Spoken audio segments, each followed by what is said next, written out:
bok, evo prvi put se skupljamo u Zagrebu, znači da prvi put mini klub Dalmacija nešto organizira, nekakav događaj u Zagrebu. I to u Zagrebu, hvala vam što ste došli u Zagreb. Eto, hvala svima što su došli i pružili nam podršku, ispoštovali taj naš skup i tako, ništa nemamo specijalno za ovaj put, malo smo se na brzinu organizirali, ali eto, čisto nekako druženje, malo da... Ali čekaj, dobili smo naljepnice. Naljepnice su tu za sviju koji dođu na skup, kao i svaki put, kao i u Šibeniku, tako smo i ovaj put u Zagrebu napravili, da bar neki znak pažnje svima koji su došli. Hvala. Inače vas ljudi mogu naći na Instagramu?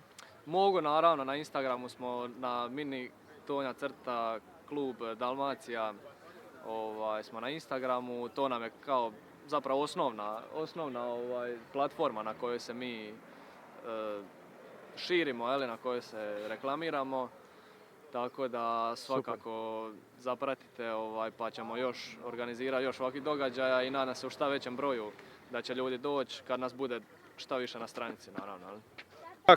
Ljudi koji imate minija, naravno, dođite na ove meetupove. Pozvani ste uvijek na meetupove, pratite sve na stranici, uvijek su informacije sve na Instagram stranici, tako da zapratite i vidimo se u nekom prilikom. Vidimo se s minijima. Može.